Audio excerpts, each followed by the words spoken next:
Hi all, and welcome back to the audio neighborhood.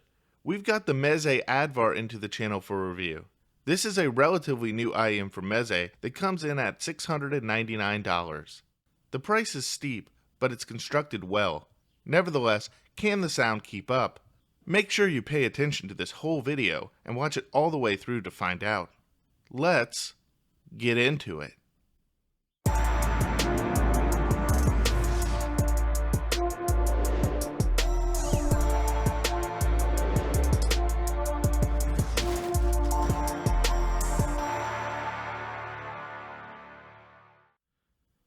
Like I said in the introduction, the Advar is a relatively new addition to Meze's IEM lineup, and it's constructed very well.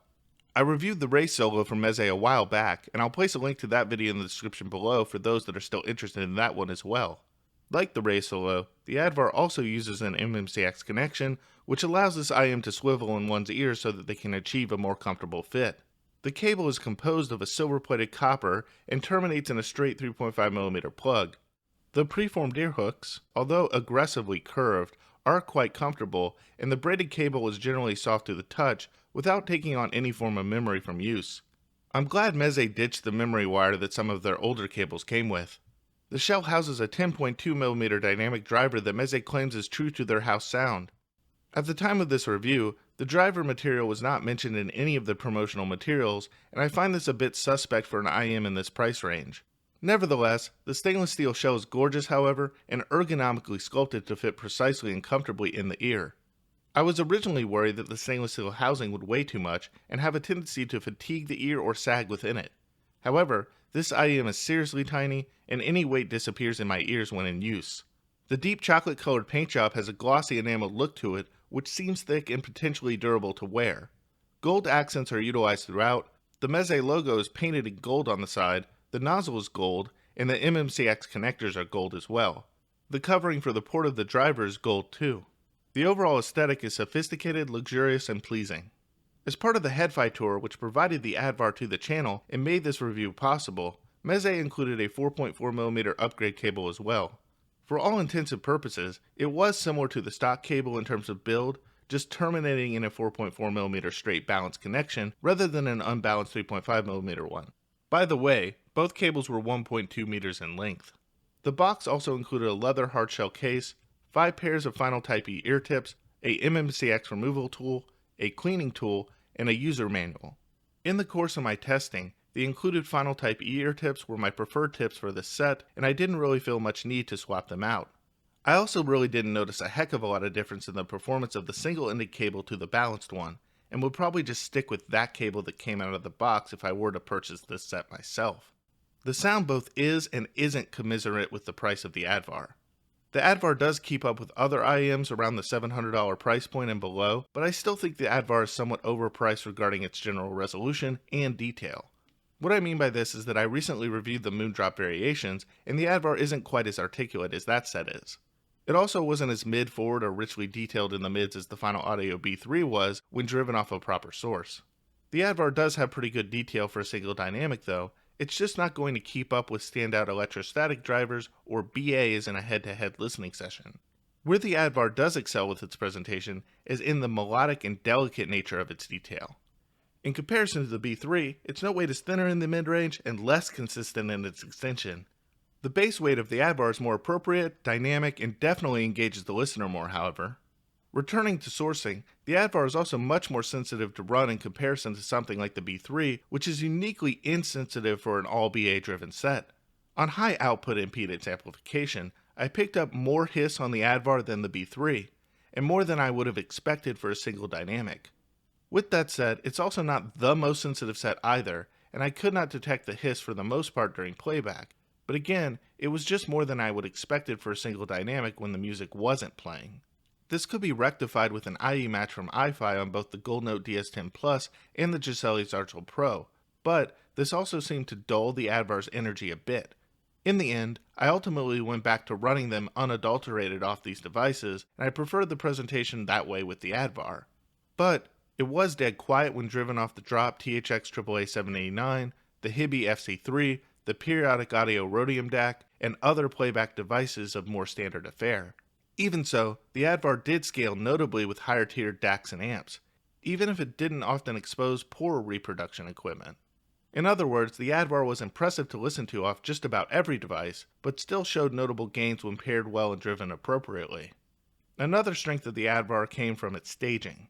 Uniquely, the stage here is eerily spherical, depicting as much depth as it does height and width.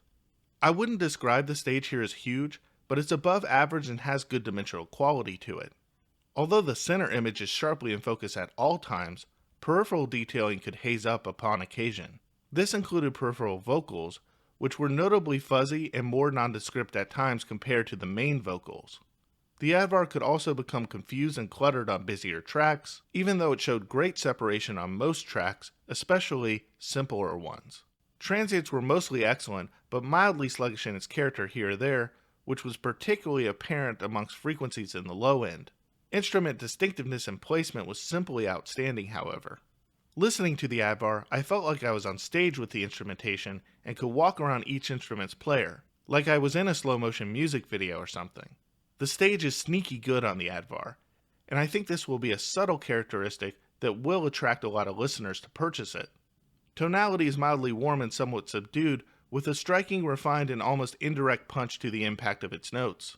In this way, it is in alignment with Meze's house sound, especially their more traditional presentation.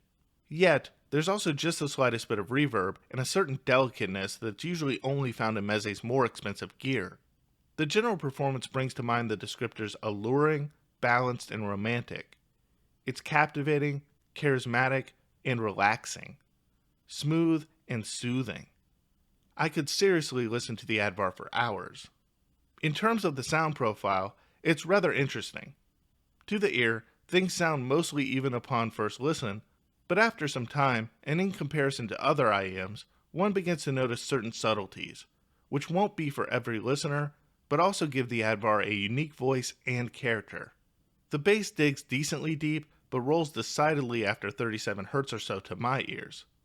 There's still a decent amount of sub-bass and low bass presence, but it's notably lower in presence in an IEM whose bottom end is already a step behind most of the mids and treble. It also doesn't quite have the low-end resonance push or punch of other Meze products. The bass here is striving for more balance than dominance. Low-end dynamics are audible and informative, but also more assistive than the star of the show. Still, the bass is refined, warming, lush, looming, mildly woolly, and chocolatey. Its presence is just lacking a wee bit here or there, but then again so are the dynamics, at least to a certain extent. It's also not the most detailed bass in the world, but there's just enough detail to keep up with the rest of the presentation. I'd characterize the overall bass performance of the Advar as harmonic and assistive, like adding a low G string to a ukulele. If you don't know what I mean by this, have a glance at some videos on YouTube to find out more. The mids on the Advar are also well executed, but early mids before 2.5 kHz or so suffer in comparison to central and upper mids. So while a sucked out effect does occur in the early mids to a mild extent, this also creates breathing room for the bass to trail off, so there is minimal bass bloat to the overall sound. Even so, some will find early mids lacking on this set, as the biggest dip of this set occurs in this region of the Advar sound. Nevertheless, overall detail and clarity of the mid-range should not be questioned, as its overall sound is smooth, detailed, and informative to its listener. The treble is smooth and articulate too. I will point out that there is a pretty steep dive at 9K, but this doesn't appear to overly detract from the treble's capability. But that as it may, it does sound elegantly roll because of it, and more mellow than brilliant.